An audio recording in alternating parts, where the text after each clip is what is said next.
Boa noite, igreja. Graça e paz. Para não pedir para vocês sentarem, depois levantarem de novo, já vou falar para vocês abrirem a Bíblia na segunda carta de Paulo aos Coríntios, no versículo 18.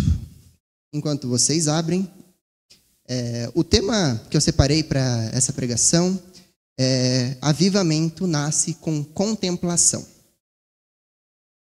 E eu não sabia, mas tudo que a pastora orou, tudo que a Aline ministrou condiz para isso. Eu fiquei alegre, aí eu fiquei mais calmo, que não vem de mim. E vamos antes recapitular aquilo que foi pregado rapidinho. O Léo veio aqui na primeira quinta-feira e trouxe para a gente a importância da nossa vida no secreto, correto? E o Pedro trouxe que a gente é o vômito da baleia. Brincadeira, o Pedro trouxe para a gente que o avivamento não é sobre homens, mas pelo poder de Deus. Amém? E para aqueles que não viram, agora a gente tem um canal no YouTube, então vocês podem assistir por lá. Então aqueles que quiserem, sentirem vontade, sentirem no coração de rever como foi a série, está lá para acesso de todos. Então vamos lá. 2 Coríntios 3,18, vou estar lendo na versão NVI. E todos nós que com a face descoberta contemplamos a glória do Senhor, segundo a sua imagem estamos sendo transformados com glória cada vez maior, a qual vem do Senhor, que é o Espírito. Amém? Podem se assentar.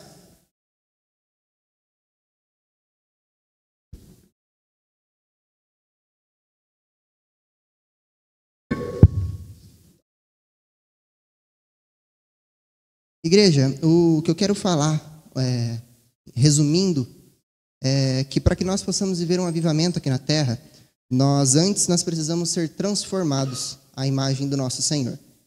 É isso que vai dizer lá em Efésios 5:1, que é: portanto, sejam imitadores de Deus como filhos amados.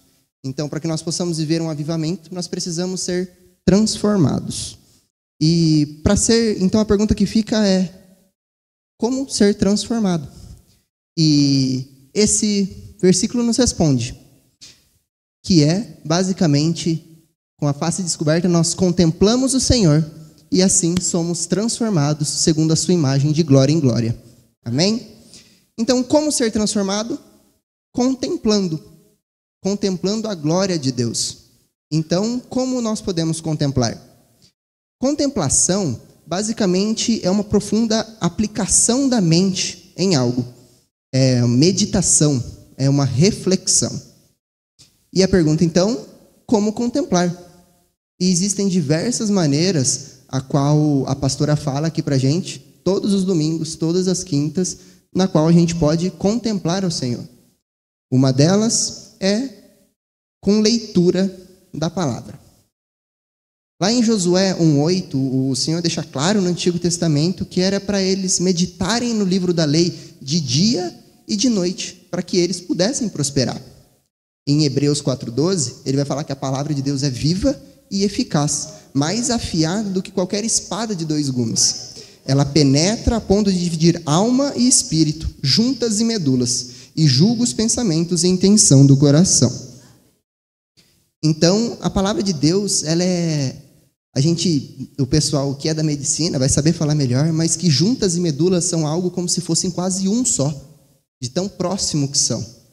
Mas a palavra de Deus, ela é capaz de separar isso, de discernir isso.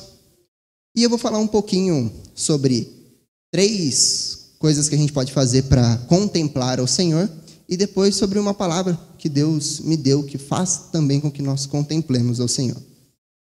Bom, o primeiro é a leitura bíblica. Bom, o Senhor nos deixou um livro para que nós lêssemos. Então, audiobook tem o seu lugar e é extremamente importante. Ele faz com que a nossa mente possa refletir sobre aquilo. Mas se o Senhor nos deixou um livro, Ele nos deixou um livro para que lêssemos. E o brasileiro tem um negócio que a gente não consegue ler. A gente tem uma média de 2 livros por ano. Isso dá menos que uma página por dia. Então a gente não tem esse hábito da leitura. Mas o Senhor espera isso de nós, porque Ele se revelou na palavra para que lêssemos. E o incrível disso é que quando a gente lê, às vezes a gente fica com aquele pensamento, nossa, será que isso é de Deus? Será que esse pensamento é de Deus? Será que é para fazer isso? E quando a gente lê a Bíblia, a gente não tem essa dúvida. Porque a gente sabe que tudo aquilo que está na Bíblia é palavra de Deus. Amém? E deve ser acatada e tomada como regra da nossa fé. Foi isso que Martinho Lutero colocou na parede na Reforma Protestante. Sola Escritura. Somente a Escritura é a nossa base de fé e prática dos nossos cultos. Na palavra é por onde Deus fala conosco e se revela a nós. É o lugar onde os nossos olhos deveriam brilhar e falar: quem é esse Senhor que é amoroso, que é manso, que é humilde? Entendeu? Vocês estão comigo, gente? Amém. Amém. E só que mais do que uma leitura, aprofundando mais um pouco, o Senhor deseja que nós meditemos nessa palavra. Quando a gente lê o texto de Josué 1:8, ele fala: leia e medite. E meditar nada mais é do que ruminar, digamos assim. A palavra que ele usa é agar, que é justamente você murmurar baixinho, murmurar para dentro de você mesmo. Basicamente, é ficar remoendo a palavra dentro de você. Afinal, deveria ser isso que o nosso devocional faz. É para a gente pegar uma parte pequena da Escritura e ela ficar remoendo ela durante todo o nosso dia, a fim de que nós possamos entender isso e trazer isso para o nosso coração. Tem um pastor que ele é muito sábio ao dizer, quando perguntam para ele qual que é a distância entre o céu e o inferno. E a gente não tem como medir isso de forma métrica, justamente porque são coisas espirituais. Mas ele diz assim: a distância entre o céu e o inferno é aproximadamente 30 centímetros. As pessoas perguntam, mas por que 30 centímetros? Porque é a distância entre o cérebro e o coração. Então, além de ler, nós temos que meditar, que é para trazer aquilo que foi para a nossa mente, trazer para o nosso coração. E que nós possamos, sempre me embaraça essa palavra, que nós possamos ser transformados à imagem dele. Amém?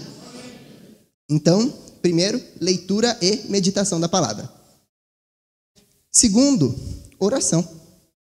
Em 1 Tessalonicenses, no capítulo 5, vai dizer: orem continuamente, deem graças em todas as circunstâncias, pois essa é a vontade de Deus para nós, para vocês em Cristo Jesus. Se é da vontade de Deus, o que nós deveríamos fazer?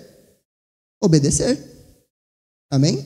Se é da vontade de Deus que nós oremos sem cessar e continuamente, é isso que nós deveríamos fazer todos os dias.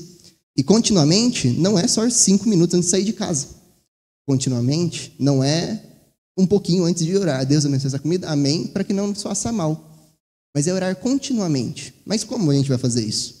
É justamente você indo para o trabalho, é justamente você no seu trabalho, é você enquanto toma banho, e não é aquele negócio de, ai meu Deus, você tem que... É você conversando com Deus.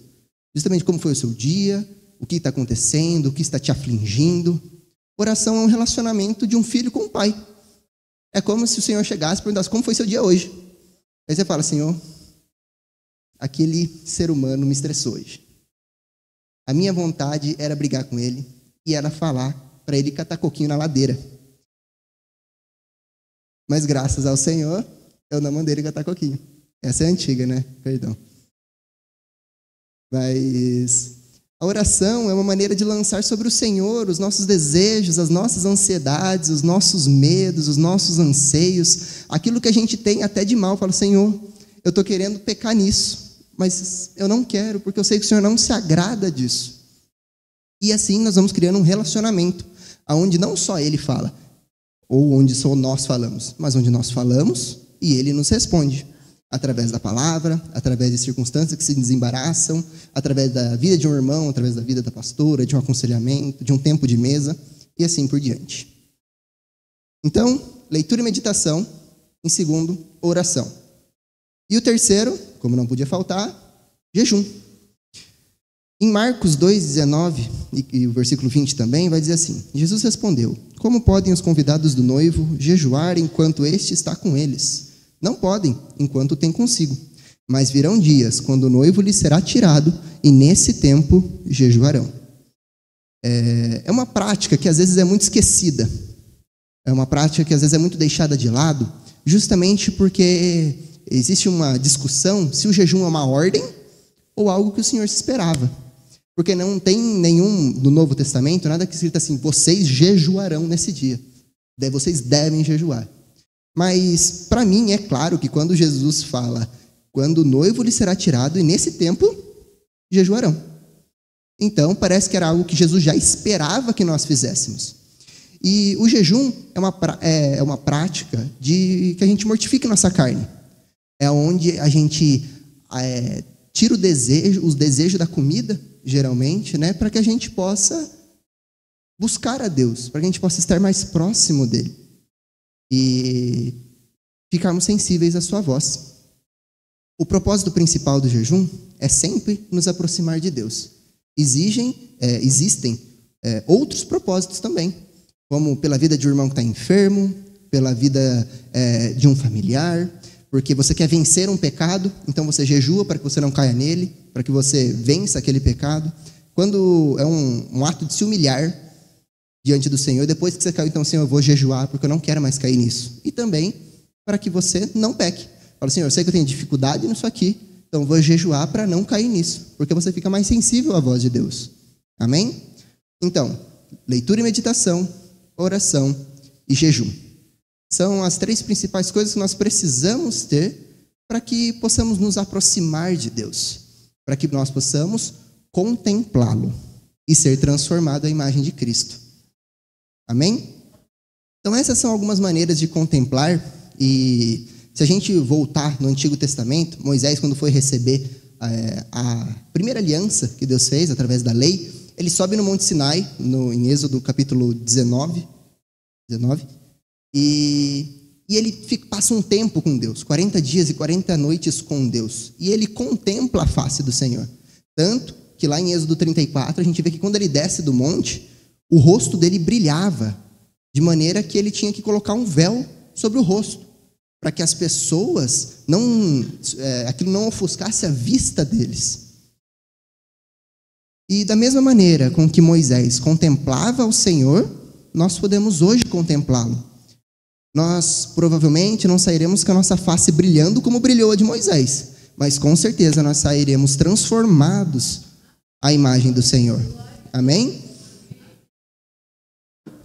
Então, quanto mais tempo nós passamos com Ele, em jejum, oração, meditação, leitura, até mesmo em vida de igreja, tomando café, tendo conversas edificantes, isso faz com que nos aproximemos do Senhor. E porque nós nos tornamos aquilo que nós contemplamos. Para ilustrar, quando a gente nasce, ninguém aqui, quem aqui já é mãe, pai, quando nasce o nosso filho, né, o meu ainda não, ainda vai chegar, mas quando nasce o filho, a gente fica igual babão, falando mamãe, papai, titio, titia, na orelha, e fica lá esperando o que eles vão falar. E eles fazem, e você falou papai primeiro. É papai. Só que por que eles fazem isso? Porque eles contemplam aquilo o tempo todo, está inserido na cultura deles. Tanto que quando alguém vai aprender uma língua nova, ele normalmente, para ser realmente fluente, ele tem que ir para o país, para que ele possa passar tempo contemplando aquilo tudo. E um exemplo mais próximo, quando a gente está no nosso trabalho, quando a gente está na escola, no nosso círculo social, a gente se veste da mesma maneira que quase todo mundo. Se as pessoas se vestem mais social, você fica, opa, acho que eu preciso mudar um pouquinho. Aí, não, naquele lugar eu preciso me vestir assim. Você começa a pegar gírias da pessoa, que eles são casados, começa a pegar os costumes do seu marido, da sua esposa, pegar as falas, as gírias que eles usam. Então, nós nos tornamos aquilo que nós contemplamos. E até aqui eu só chovi no molhado, porque todo mundo aqui sabe, amém? Todo mundo aqui sabe que precisa ler, que precisa meditar, que precisa orar, que precisa jejuar. A dificuldade é a gente fazer, muitas das vezes. Porque não é fácil. Não é fácil todos os dias, a pastora levanta todos os dias, nossa, hoje eu vou ler 15 capítulos da Bíblia. Hoje eu vou ler o Gênesis inteiro, de cabo a rabo. Muitas das vezes não. Tem dias que sim, nós acordamos avivados, com aquele fervor no coração, mas tem dias que parece que, Senhor, o que você quer falar comigo? No capítulo 1 a 10 de Crônicas só tem genealogia. Eu vou começar a partir do capítulo 11. E eu sei que é difícil, porque isso demanda esforço e foco da nossa parte. Em um mundo hoje, onde é muito difícil você sentar, onde é difícil você descansar, você parar, acalmar a sua mente para ter esse tempo de contemplação do Senhor. Por isso que é difícil ler. Porque a gente fica 40, 50 minutos no celular passando Reels, mexendo no YouTube, passando no Instagram, vendo o que está acontecendo na vida dos outros, na vida dos influencers que a gente conhece, vendo como a vida deles é bonita. E depois a gente quer, não, então agora eu vou sentar e vou ler. Só que a nossa cabeça está milhão, ela quer informação, enquanto você está lendo lá. Fulano, filho de fulano, filho de ciclano, filho de beltrano. E fica difícil, porque a sua mente está agitada. Ainda mais em um mundo onde, se você está parado, aqueles que são casados, você vê seu marido parado, vamos fazer alguma coisa. Sabadão, domingo, está parado, vamos fazer alguma coisa. Vamos consertar, a grama não está cortada, precisa abrir um buraco aqui para a janela, precisa fazer alguma coisa. Então é muito difícil a gente parar. Amém? Vocês ainda estão comigo, gente? Amém. Mas Deus quer que a gente tenha esse tempo. Deus quer que a gente passe tempo com Ele, porque Deus quer nos transformar. Se às vezes a gente pede coisas assim com fé que Ele vai nos dar, vai nos prover, seja uma situação financeira ou qualquer outra coisa, imagina se a gente pedisse aquilo que é da vontade dEle, que a gente tem certeza que é da vontade dEle. Ele com certeza nos daria. Assim é com o Espírito. Quando ele fala que se pedirem da forma correta, eu lhes darei. E ele está falando ali do Espírito Santo. Ele quer que a gente tenha um relacionamento profundo com Ele. E aqui eu vou entrar então na palavra que eu queria conversar com vocês, que Deus revelou ao meu coração. Como que nós vamos querer contemplar? A gente já sabe como, mas como nós vamos querer? E o que eu escutei do Senhor falar comigo é sendo fascinado novamente. É sobre essa palavra que eu quero conversar com vocês. Contemplação e fascinação. Fascinação é uma forte atração de alguém por algo. Ser fascinado é ser totalmente atraído por algo. Então, ser fascinado por Jesus é ser totalmente atraído por Ele. É ter os nossos olhos totalmente desejantes, nosso coração almejando ao Senhor. E eu quero abrir primeiro um parênteses aqui, antes de continuar sobre fascinação, que acontece muito.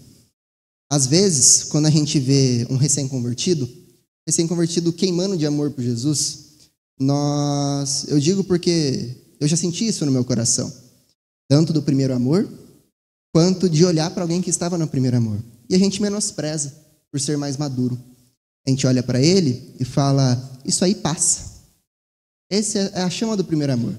Vai dar um tempinho, isso vai passar. Só que isso não faz sentido nenhum na nossa fé. Por quê? Se nós somos mais maduros, significa que nós deveríamos, pelo menos, conhecer mais a Jesus. Amém? E se nós conhecemos mais a Jesus, nós devíamos ser ainda mais fascinados por Ele. Porque se a pastora fala todo domingo aqui que o amor de Deus não pode ser compreendido, que a graça dele não pode ser compreendida. Então, como que com o tempo que você pode conhecer mais um pouquinho, e mais um pouquinho, e mais um pouquinho, e você se afasta dele? Não faz sentido. Uma coisa que eu e a gente sempre falou que a gente nunca gostou, e não sei se já aconteceu com mais gente, principalmente quando você começa a namorar, que você fala assim, não, a gente está junto há 2 anos, aí você chega na frente da sua família, e vai, dá um abraço, e é carinhoso com ela, aí a pessoa fala, isso aí passa. 2 anos, cortou. Aí você chega nos 2 anos, e você continua do mesmo jeito. Aí o que a outra pessoa fala? Quando chegar nos 5, você vai ver só. Aí você chega no 5. Aí você fala, no 7º, você vai ver como é. Aí chega no 7º, aí a gente noivou, glória a Deus, vou casar. Aí agora falam o quê? Quando você casar, aí você vai ver. E isso é extremamente chato. Para quem já escutou uma fala dessa, você fala, caramba, mas parece que eu estou fazendo alguma coisa errada. Parece que eu tô amando minha namorada, dando carinho para ela, e eu que estou errado. Entendeu? E por que isso acontece? Porque muitas das vezes, quando a outra pessoa está queimando de amor ou está sendo carinhoso, é muito mais fácil para nós diminuirmos o dela, para que o nosso pareça elevado, do que aumentar o nosso. É muito mais difícil para nós sermos carinhosos com o nosso cônjuge, é muito mais difícil do que eu simplesmente falar, daqui 2 anos você vai ver que passa isso aí. Você vai ver que daqui a um tempinho isso aí vai parar. E mesma coisa é com a fascinação por Jesus. Você fala, isso aí vai acabar. Enquanto aquilo deveria nos constranger e falar, cara, se ele, que conheceu agora a glória de Deus, eu deveria estar em um outro patamar. Porque eu já estou há mais tempo, eu conheço ele mais. Amém? Então agora vamos voltar. Por isso a gente tem que tomar cuidado. Porque a gente precisa fascinar Jesus, correto? E se nós não estamos hoje fascinados por Jesus, por alguma outra coisa nós estamos. Calvino disse assim, o coração humano é uma fábrica de ídolos. Cada um de nós, desde o ventre materno, é esperto em inventar ídolos para nós. E é justamente isso. Se a gente não idolatra Jesus, se a gente não almeja, é fascinado por Jesus, alguma coisa é. E essas coisas pela qual a gente é fascinado, pode ser bênção do Senhor. Pode ser a nossa vida acadêmica, pode ser a nossa vida financeira, pode ser os nossos amigos, podem ser os nossos familiares. Alguma coisa a gente colocou num pedestal onde não deveria estar. Amém? Na versão Almeida Revista e Atualizada, o texto de Marcos, versículo 18, capítulo 4, versículo 18, vai dizer assim, é a palavra do semeador, e ele diz assim, outros, o semeado entre espinhos, são os que ouvem a palavra, mas aos cuidados do mundo, a fascinação da riqueza e as demais ambições, concorrendo, sufocam a palavra, ficando ela infrutífera. Então a gente pode ser fascinado por outras coisas também. E é por isso que nós temos que voltar, olhar para onde nós erramos, o que nós estamos fascinados, e voltar à fascinação, voltar os nossos olhos para Jesus. Amém? E ser fascinado por Ele. E para sermos fascinados por Cristo não é difícil. Pelo menos não era para ser difícil. Porque à medida que nós conhecemos Ele, nós somos constrangidos pelo seu amor. E quanto mais nos aproximamos do Senhor, mais a luz dele revela quanta escuridão há em nós. E da mesma maneira que quando a gente está sujo, a gente não corre do chuveiro, a gente não corre de Jesus. A gente se aproxima ainda mais, sabendo que Ele é fiel e justo para nos limpar. Afinal, é isso que nós professamos aqui no domingo. Falamos que Ele é fiel, falamos que Ele é santo, que Ele é justo, que Jesus morreu por nós. E quando nós estamos em um momento onde nós sabemos, nossa, eu erro tanto nisso, em vez de nos aproximar, a gente se afasta. A gente faz a mesma coisa que o povo em Êxodo fez. Não, Moisés, sobe lá você fala, contempla a glória de Deus e depois você passa aqui pra gente. A gente fala, não, a pastora vai buscar essa semana, nossa, a pastora vai orar. Essa semana a pastora vai orar, vai jejuar, vai ler a Bíblia, vai entender e vai trazer para mim no domingo. Eu sento, canto 4 louvores, escuto o que ela tem que falar e volto para minha vida. Não era para ser assim. Porque nós precisamos nos aproximar do Senhor e Ele vai nos limpar. Por isso que nesse momento, quando nós nos depararmos com a luz dele, nós podemos nos lembrar e nos aproximar com confiança, sabendo que Ele lançou no mar do esquecimento os nossos pecados, que é o que é dito lá em Miqueias, e que Ele não se lembra mais das nossas transgressões, que é o que diz em Hebreus. Então, nós vamos ver o tão grande amor de Deus, porque a gente vai se aproximar e falar, meu Deus, eu sou muito pecador, e Ele continua, se aproxima.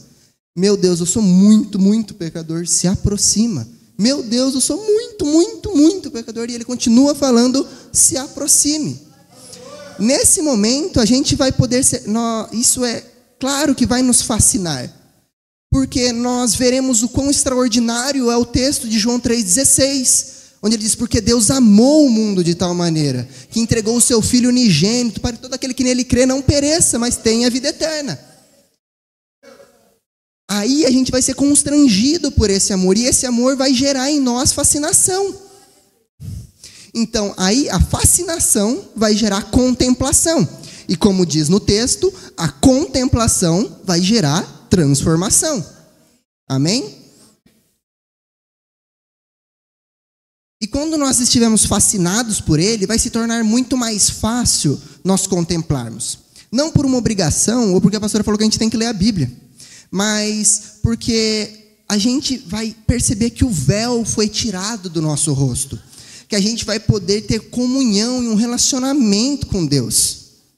Nós poderemos olhar para a palavra e sentir atração por aquilo, porque a gente sabe que quando nós o buscarmos com todo o nosso coração, Ele vai se revelar a nós, porque Ele diz isso na palavra dEle, a palavra dEle é digna de confiança. Amém?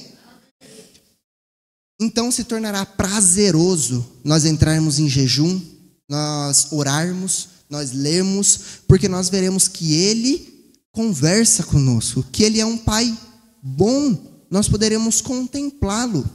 Amém? E para acabar, eu queria dizer que nós temos que ser fascinados por Jesus, igreja. A gente precisa voltar realmente à chama daquele nosso primeiro amor. A gente precisa voltar às nossas primeiras obras, como diz em Apocalipse. Nos arrepender e ter fé que Ele nos constrange, Ele nos perdoa. Ele não se afasta de nós, nós que viramos as costas para Ele. Então nós poderemos desfrutar aquilo que foi no Éden, onde Deus se revelava a Adão todas as manhãs e continuamente tinha um relacionamento com ele. E assim será conosco. Ele terá um relacionamento e nós seremos cada vez mais fascinados por Ele. Nós queimaremos de amor por Cristo. As nossas palavras nos domingos não serão mais mentirosas. Porque muitas das vezes a pastora fala, adore ao Senhor. E aí a gente fala que Ele é santo, que Ele é lindo, que Ele é bondoso. E Ele é tudo isso. Só que muitas das vezes nós ainda não experimentamos disso. Nós ainda não contemplamos isso no Senhor. Nós falamos que Ele é bondoso, mas nós ainda não provamos da bondade dEle. Que Ele é misericordioso, mas ainda não provamos da misericórdia dEle. Amém? E isso pode mudar hoje. Não na segunda, não no próximo culto de Santa Ceia, não numa meta para o próximo ano, mas isso pode mudar hoje. Nós podemos nos arrepender hoje e voltar à prática do primeiro amor, sabendo que o Senhor nos perdoa, sabendo que Ele é fiel, que Ele é justo, que Ele é digno de confiança. Amém? Então, nesse momento, quando nós formos fascinados por Jesus, essa fascinação gerar contemplação, e a contemplação nos transformar na imagem de Cristo, como é o desejo de Deus, nós então teremos sido reformados por Deus. E nesse momento, nós poderemos viver um avivamento aqui na terra. Amém? Era isso.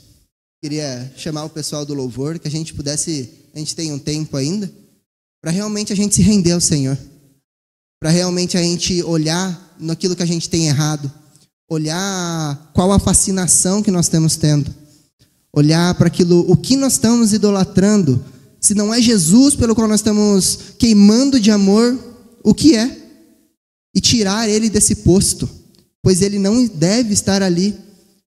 Porque o desejo de Deus é que nós o amemos de todo o coração. Esse é o principal mandamento, do qual provém todos os outros. Quando nós amarmos a Deus de todo o nosso coração, fomos fascinados por Ele, então não haverá mais brecha para ídolos, não haverá mais brecha para outros amores, porque nós olharemos para Ele, olharemos para a face dEle e veremos, cara, tão grande amor me alcançou, como eu posso jogar isso no lixo? Como eu posso olhar para o amor de Deus e achar que qualquer outra coisa me satisfará mais do que isso? Ser muito mais, igreja, muito mais do que exortação. O que me constrange nisso é o amor de Deus por nós. Muito mais do que palavras que às vezes podem parecer vazias para a gente. A gente devia ser constrangido porque Ele continua nos chamando para perto. Ele continua de braços abertos. Ele não acusa o nosso pecado. Como foi com a mulher samaritana, Ele falava, aquele que não tem pecado, que atire a primeira pedra. E Ele falou, mulher, que tenho eu contigo. Vai e não peques mais. Que a gente possa realmente nos aproximar do Senhor com confiança, crendo que o Filho dele já nos libertou, que o Filho dele já nos salvou, que o Filho dele já nos perdoou, e que nós sejamos constrangidos por esse amor, e que isso gere em nós fascinação.